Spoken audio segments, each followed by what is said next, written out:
Hello y'all, welcome back to my YouTube channel. So, if you guys don't know, this is the month of Autism Awareness Month, the month of April.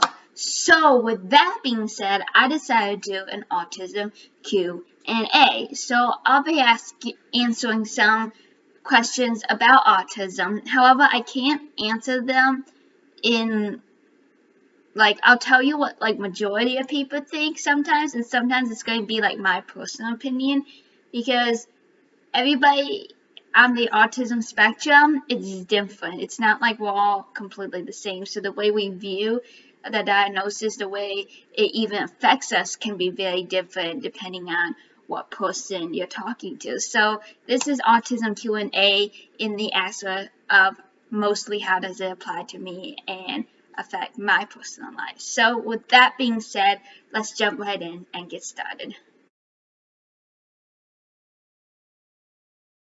Okay, so many people on the autism spectrum have struggled with communications. So these are some common questions that are asked.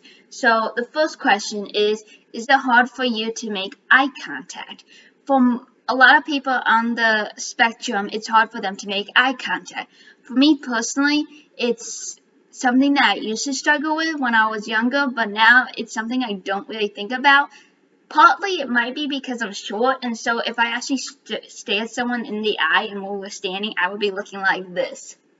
And that just looks weird in a conversation. So usually I normally just see the person's chest, or I look in like a far off distance, or I look at their mouth or something like that.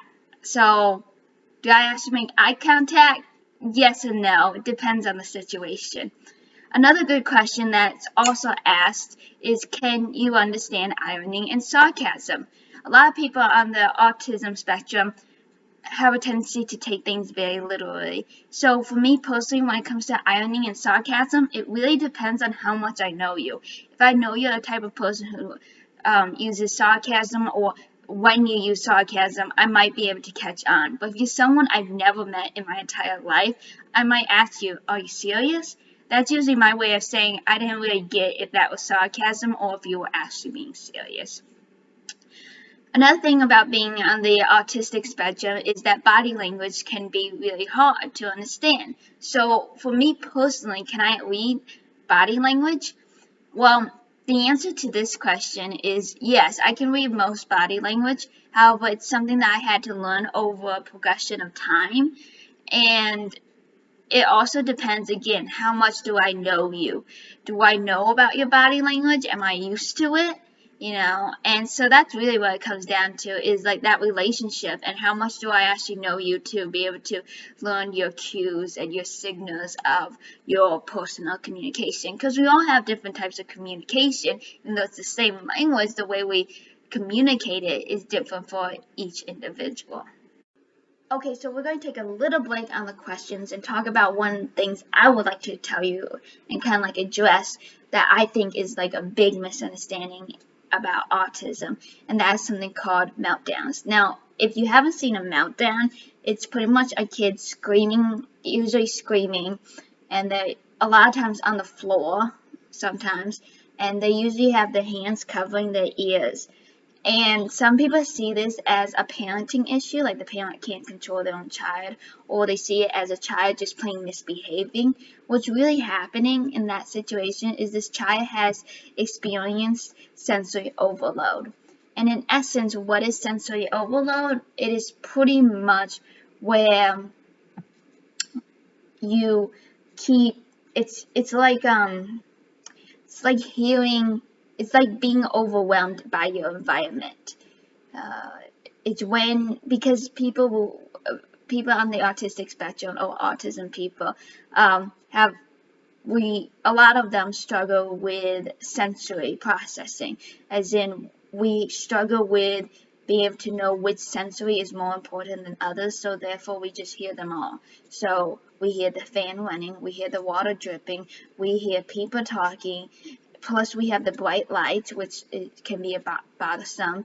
The air is breathing, and it just becomes very chaotic. If you've ever been in the middle of in a city and you're trying to cross the street, but you can't figure out when to cross the street because the lights just keep turning on and off and there's cars going by you.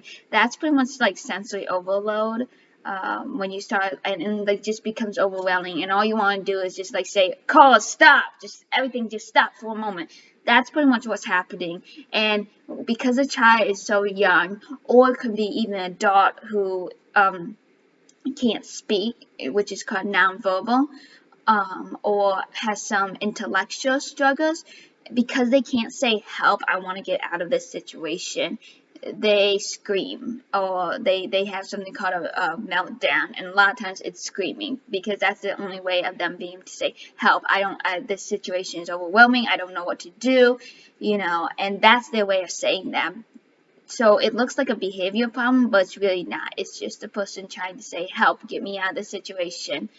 This is overwhelming for me." So that's just something I really wanted to address, because I feel like that's a really big understanding when people see autistic people having meltdowns. Okay, so how does autism affect me in my personal daily life? I think for me, it affects me in the area of really just socializing with humanity, being able to talk to other people, because I can get sensory overload sometimes. It's hard for me to talk to folks in like a really big setting. I'm not a big party type of person, because I'm not a big fan of loud music. I'd rather have it quiet. And so I am very much like a one-to-one type of person when it comes to talking, maybe up to two people talking. If it's any more than that, it can be very much of a struggle for me to try to keep carrying on a conversation. And because I've always struggled with reading other people's body language, as I said, I do understand people's body language, but if I don't know them well, I don't always understand that, or other social cues, until I've learned the people's group and what they do. So it really affects me in the aspect of socializing. It probably also affects me a little bit in my routine. Growing up, I was very strict on schedule, and I struggled a lot with just being able to just do anything on the spot. Nothing was just, "Oh, I decided to do that." Like, I would have almost a meltdown over the fact that without me knowing, I had to go to my brother's house like that day, and I didn't know that, and I was only 5. So like, what 5-year-old has a problem with just doing something random? I did. So for me, learning to be flexible with a schedule has been something that I've learned over the time. Now I learn to have breakfast on only 1 day notice sometimes, and so that's something that I really kind of had to overcome. So mainly routines, sensory, and environment and social life has really affected me in the most in my personal life when it comes to what autism affects me. Okay, y'all, so to wrap up this video, I wanted to have some fun questions. What's the best thing about autism? So I think for me, the best thing about autism is my observation. I am so observant. I can see things that my mother can't see. And when I was younger, it used to bother me so much that my mother couldn't see what I could see. I thought it was like in plain sight, and she was like, I had no clue that was there. Like, I even noticed that the church, apparently the church's wall was painted differently, and because it was so different, I wouldn't step into the new church. It took me a while to step into that church. Another question that I think is an interesting question is, would you get rid of autism? Like, if there was like some kind of medication out there that could like not destroy it, but like fix it, fix the neurons in my brain, would I? And I think no, because I feel like if that did happen, I feel like I would be a completely different person. Like, part of autism is like part of my personality. And so I think that's something important to realize.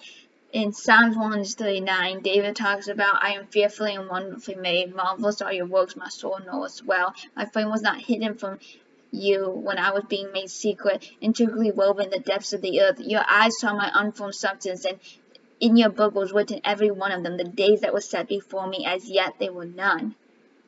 God knew us beforehand, and He created us specifically. So He, in a way, he gave me autism, you know. I mean, in Exodus 4:11 through 12, it says, "Who has made man's mouth? Who has made the mute, the dumb, the seeing, the blind? Is it not I, the Lord?"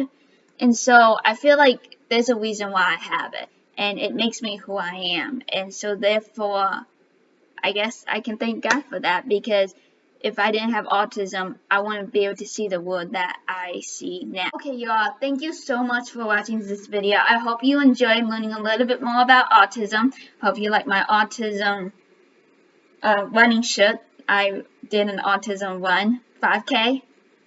And I also got this necklace there too.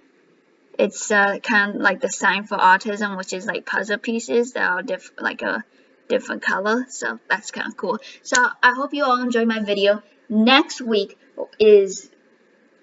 video, I think, might be Mother's Day. So you'll get to see a project I have thought up to do for my mother, and you'll get to see that, and hopefully I might be able to, if she's willing. I hope you are, if you're watching this video, to see her reaction of when I give her my Mother's Day gift. So I hope you'll come back and watch that video.